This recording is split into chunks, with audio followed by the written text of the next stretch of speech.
I, 32 male, am not a confrontational person by nature. For 3 years, I thought I was buying a quiet life with my girlfriend, Cassandra, 30. I now realize I was merely funding an occupation of my home and my wallet. We lived together for 2 of those years in a condo I rented long before she was in the picture. I'm a UI/UX designer and work from home, so my space is important. The second bedroom was my office and where I pursued my hobby, painting miniatures. She derisively called it my dork dungeon. Our financial setup was theoretically simple. I made more, so I covered the big expenses like rent and utilities. She was supposed to handle groceries and her own spending. In reality, her card would often mysteriously fail at the grocery store, forcing me to pay. Her personal wants, shoes, brunch, trips with friends, frequently became my financial problems after a few days of her dramatic sighs and hints. I paid for what I thought was peace. Over time, her respect for me eroded into casual contempt. My work was just another app for people to stare at. My hobbies were for nerdy little boys. My friends were basic. I was her stable, boring foundation, a utility she used to build her own, more exciting life. I wasn't her partner. I was her infrastructure. The end didn't come with a bang, but with a brochure slid across the dinner table. A 10-day trip to Europe for her and her best friend, Megan. The price tag was about $8,000 each. Isn't it perfect? She beamed. It looks amazing, Cass. How are you funding it? I asked. Her smile faltered. Well, Megan's parents are helping her. And I was thinking, that bonus you got. I set my fort down. Cassie, that bonus paid off my student loans. It's gone. But you have savings, she insisted. You're always hiding money away for your little plastic army man. What's the point of having it if you don't live? The argument was a familiar one. I was boring. I was holding her back. I didn't support her dreams. As her voice got louder, mine got quieter. Finally, she threw her hands up, letting out a cruel, dismissive laugh. You know what your problem is, Leo? You're weak. What are you going to do? Break up with me? She leaned in, her eyes glinting with challenge. Please, you're not man enough to leave me. You'd be lost without me. You have no spine. And that was it. In that moment, a profound, chilling clarity washed over me. She was right. The man I'd been pretending to be for 3 years, the conflict-avoidant pushover, didn't have a spine to leave. But that man had just evaporated. A slow smile spread across my face, one that held no warmth. Watch me, I said quietly. She just laughed again. Yeah, okay. I'll be out with Megan this weekend, making plans with ambitious people. Try not to hurt yourself painting your little space elves. She grabbed her purse and slammed the door. I stood in the silence, then pulled out my phone. She was gone until Sunday night. I had 48 hours. My response was not an argument. It was a project plan. First, I went online to a listing for a downtown loft I had fantasized about for months. Within an hour, the application was approved, the lease was signed electronically, and the deposit was paid from the savings account she so deeply resented. Next, I booked a discreet moving company for Saturday morning, explaining the need for speed and quiet. Then came the inventory. I went through the condo with surgical precision, tagging only what was unequivocally mine. My clothes, my books, my tech, the high-end espresso machine I bought, my cookware. I decided to leave the expensive sofa I'd paid for. Too many tainted memories. But my custom-built oak desk, the centerpiece of my dork dungeon, was the first item on the mover's list. It was a symbol. It was coming with me. I executed a digital purge, logging my accounts out of all shared devices and changing every password. Netflix, Prime, Internet, everything. I called my 2 best friends, Ben and Qley, gave them the short version, and put them on notice that I was going completely dark and might need them to run interference. They were relieved. They'd seen this coming for years. My final step before the movers arrived was a formal email to my landlord. I gave my 30-day notice, confirmed I would pay for the final month, and stated that I was vacating immediately. I attached the lease, highlighting that I was the sole tenant, and that Cassandra was a guest with no legal right to stay past the notice period. I set the clock ticking on the life she took for granted. By Saturday afternoon, it was done. The movers had stripped my existence from the condo, leaving only her things behind. I did one last walkthrough. Her clutter seemed to fill the space, making it feel both smaller and emptier. I placed my key on the kitchen counter. No note, no final confrontation. She said a man would have a fight. I simply vanished. Driving to my new, empty loft, I felt a lightness I hadn't realized I'd lost. Surrounded by my packed-up life, I sat on the floor as the sun streamed through the windows and breathed in the profound, blissful silence of actual peace. Update 1. The first few days in the new loft were spent in a productive silence. I unpacked, setting up my new life. My desk looked magnificent against an exposed brick wall. I blocked Cassie's number immediately after leaving, so my phone didn't ring. I knew the quiet wouldn't last. The storm arrived Sunday night, starting with an email at 10:17 p.m. The subject was a string of question marks. The message was confused. Leo, where are you? All your stuff is gone. Is this a joke? Call me. An hour later, the confusion had curdled into annoyance. She was upset that the espresso machine was gone. By Monday, her emails were a litany of complaints. The Netflix password was changed, the internet was down. It wasn't. I just changed the router password. Her shows on Prime were gone. Each message was a testament to how much of her daily comfort was tied directly to my accounts. The true panic surfaced on Tuesday with an email subject line in all caps. The landlord. Leo, what the hell did you do? There is a 30-day notice to vacate on the door. You can't do that. Where are we supposed to live? You need to fix this now. My mess, right? I created a folder for her emails and moved them there, unread. The real-time fallout came from my friend Qley. Cassie, it turned out, was weaving a tragic tale for her friends. She was the devoted girlfriend, inexplicably abandoned by her mentally unstable boyfriend who just disappeared in the night. She was playing the victim role to perfection, and her friend Megan was her biggest amplifier. Qley was in a group chat with Megan and several other mutual acquaintances. On Wednesday, Megan brought it up. Megan, has anyone heard from Leo? Cassie is a wreck. He just vanished without a word. She's so worried. After a few messages of sympathy, Qley, with my permission, calmly corrected the record. Qley, I've spoken to Leo. He's fine.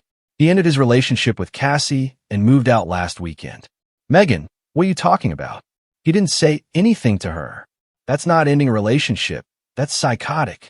Qley, the last thing Cassie said to him was that he wasn't man enough to leave her. From what he told me, he decided to skip the drama and just take her at her word. He's asked for no contact. The group chat went silent, then erupted. The story was no longer poor, abandoned Cassie. It was Cassie issued a challenge, and Leo called her bluff. Her carefully constructed narrative had been demolished by a single, factual text. It took less than an hour for that to get back to her. A new email landed in my inbox. The tone had shifted entirely. Subject, you coward. You told Qley. You had your friends announce our breakup in a group chat to humiliate me? After everything I did for you, you left me with an eviction notice and no way to pay for this place. You owe me an explanation and you owe me rent money. This isn't over. She wasn't mourning the relationship. She was furious that she had lost control of the story. On Friday, I made a quiet move. I posted a single photo on my Instagram, a shot from my new couch showing my oak desk bathed in sunlight, a painting lamplit. The caption, new chapter, feels like peace. I unblocked her long enough for it to appear in her feed, then blocked her again. The final message I received that week was a voicemail from a block number. Her voice was cracking with rage. You think you can just start over? In a new apartment? Happy? You left me to clean up your mess. This isn't over. You'll have to face me. I deleted it. She was right. It wasn't over, but the next round would be on my terms. Update 2. With the move-out deadline looming and her public image shattered, Cassie's campaign of harassment escalated from emotional appeals to desperate, dirty tricks. The first attack came via her mother, Diana. An unknown number from my hometown area code rang one afternoon. I answered cautiously. Leo, honey? It's Diana, she said, her voice thick with fake concern. Cassie is an absolute wreck. You can't just abandon her like this. You'll make her homeless. She loves you. Diana, with all due respect, my relationship with Cassie is over, I stated calmly. I paid the rent for the full 30-day notice period. She's had plenty of time to make other arrangements. The pretense of worry vanished. Responsibility? She scoffed. You have a responsibility to the woman who invested 2 years in you. You can't just throw her out because of one little fight. You owe her. Invested in me. Like I was a startup. My decision is final, I said, my patience gone. Please don't call me again. I hung up and blocked the number.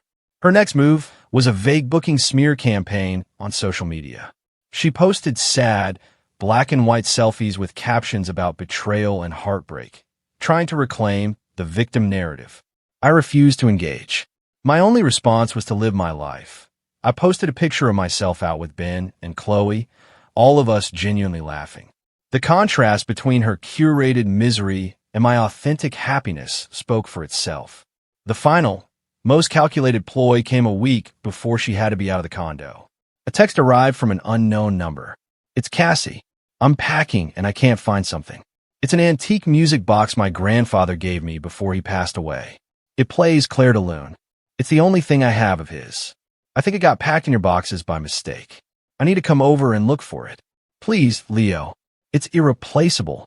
It was a brilliant, cruel lie. Her grandfather had passed away when she was a toddler. She had once told me she had nothing of his to remember him by. She had invented a priceless, sentimental artifact to create an emotional checkmate. If I refused, I was a monster. If I agreed, she would be inside my new home, ready to unleash a firestorm of manipulation. She thought she was playing chess. She didn't realize I had already tipped over the board. I didn't text her back. I opened my laptop and composed an email, sending it to the address she'd been using. Subject: regarding your missing property. Cassandra, I am in receipt of your text alleging that a valuable music box from your late grandfather was packed with my belongings. To be clear, I do not have a music box. My move was handled by professionals, and I personally supervised to ensure none of your property was taken. Given the alleged sentimental and monetary value of this item, its disappearance is a serious matter. I therefore strongly advise you to file a police report for stolen property. You should provide the investigating officer with a detailed description of the item, its value, and any proof of ownership you may have. Once you have a case number, please have the officer contact me directly. I will cooperate fully with any official law enforcement inquiry and will consent to a search of my property with the proper legal authority. This is the only way this matter can be resolved. I will not be engaging in any personal communication with you, nor will you be permitted in my residence. This is my final communication on this or any other subject. Any further attempts to contact me directly will be documented and treated as harassment. Sincerely, Leo. I hit send. Her trap was sprung, but it had clamped down on her own leg. She couldn't file a police report for an item that didn't exist. She couldn't force a confrontation. My calm, procedural response had stripped all the emotion from the situation, leaving her powerless. The result was immediate and profound. Total, absolute silence. Final update. 6 months have passed since I sent that final email. The silence it bought has been the greatest return on investment of my life. The drama is over, and I've pieced together the aftermath of Cassie's choices from the periphery. The 30-day notice expired, and reality hit her hard. She had held out to the last minute, apparently believing I would cave and rescue her. I didn't.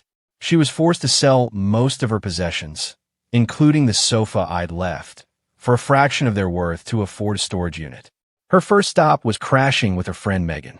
That arrangement imploded within 2 months.